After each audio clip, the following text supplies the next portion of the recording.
Hi, good evening. My name is Choong Hon Heng. I'm from Tampines, GRC, the candidate. And I'm very happy to be here to try to pass a certain message across to you guys. Okay. Yesterday, the last speech was about the CPF, about the handshake of a CPF. Basically, it's a promise. Because when we give a handshake to somebody, we promise that we will pay you back just like a fixed deposit. If it's a 12 months fixed deposit, we make sure that it's 12 months. And there's no such thing as a delay. If there's any bank that tells you there's a delay, then in the future, will you still want to put money in that bank? No, obviously not. Just like CPF, just like what my President Sebastian Teo just mentioned. If the government can have a casino act that controls Singaporeans from going to casino, why can't the Singapore government do likewise? He spoke in Mandarin. So, likewise, we can also return you back the CPF money and give you the option to opt in. Isn't it fair for you? If the CPF interest rate is very high, will you want to take out your money from CPF in the first place? Obviously not. It's so obvious. If my CPF interest rate is more than the bank, I would rather put it into the CPF. And we tell the government, don't worry, you can keep. You give me back, I also don't want. Am I right? Another reason is a very, very important reason. Why do we really need all our CPF money back? That is because we have planned for our retirement. We know that we're going to retire at age 55. And then what happened?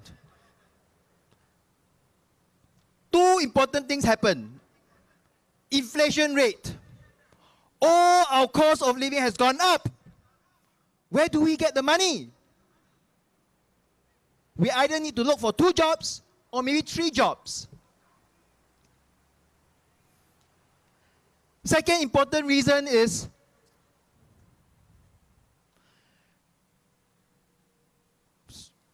we basically need to plan for our retirement so that we can use it for our children's education, or we want to travel around the world, or we want to spend on our own personal items.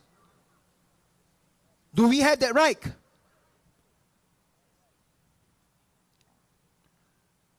So if the government is so good, why is it that the calculation is so screwed up?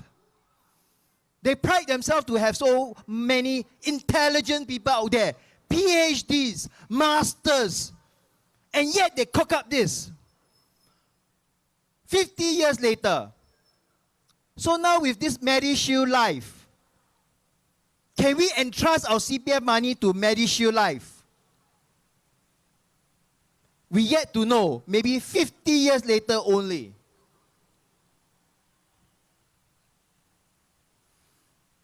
So if we are stuck, we need to find a job. The most important thing is our job. To be really very honest to ourselves. If we have job, we have enough income for ourselves. Even if the government don't want to give back our CPF money, can we say, "Aiya, government, you so hard up for my money, you can keep it!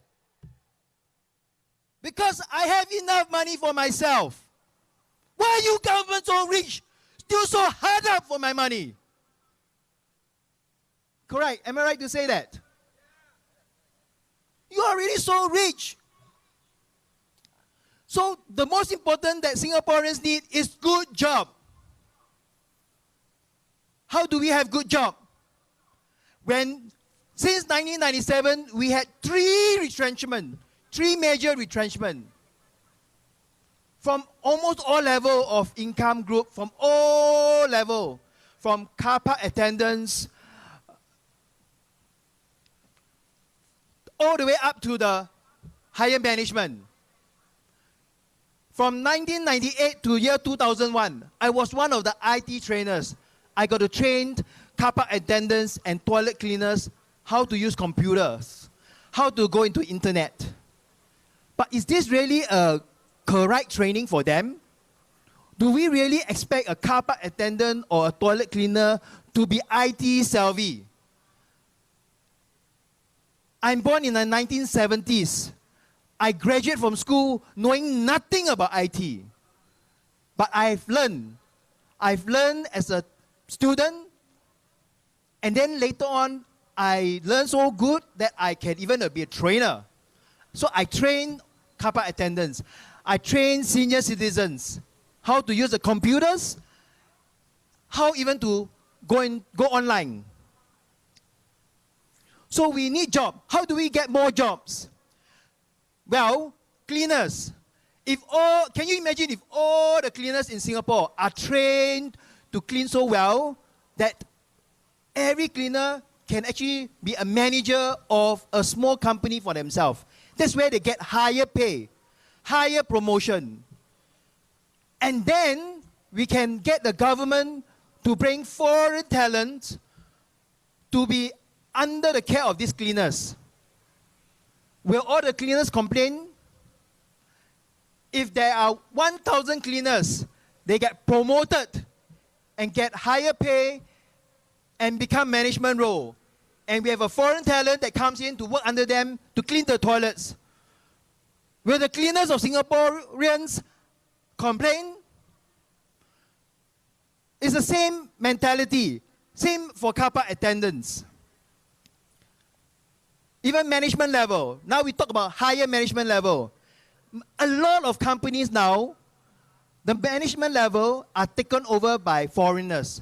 For example, if I have a manager that is from Japan, will he wants to bring in all the other managers or assistant managers from Japan?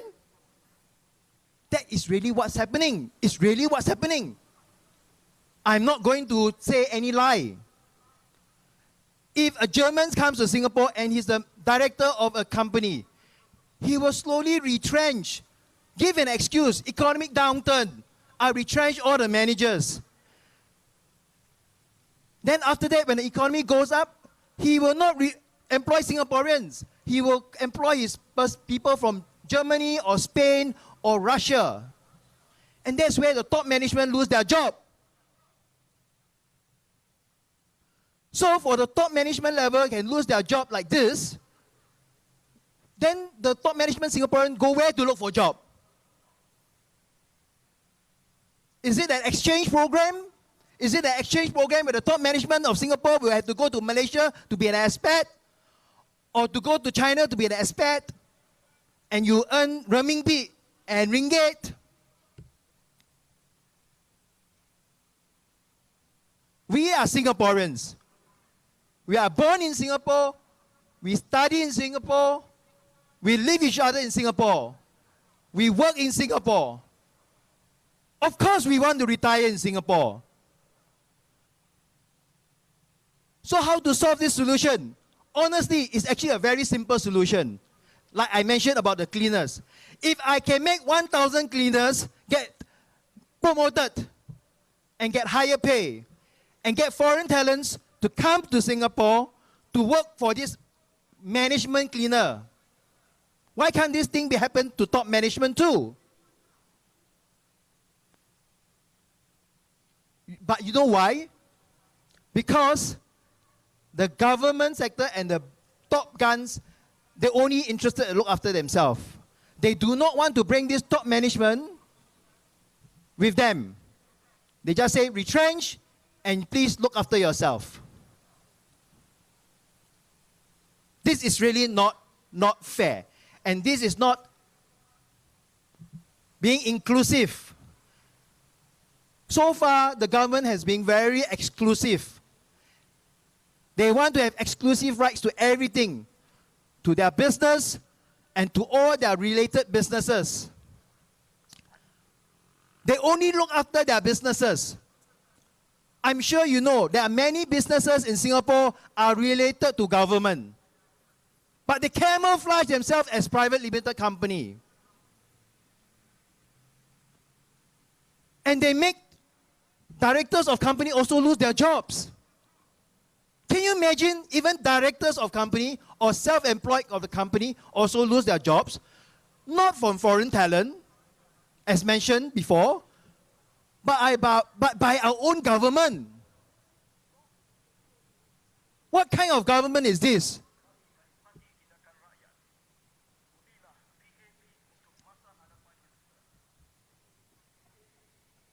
When a person lost a job, whether is he a Singaporean cleaner or a Singaporean top management or a Singaporean director, he wants to go one step higher. Where else to go one step higher when those higher are exclusive to themselves and just tell them, retrench, never mind, you can have an early retirement. Do you know it's not just losing job is a problem? When you lose job, what do you lose? You lose your confidence.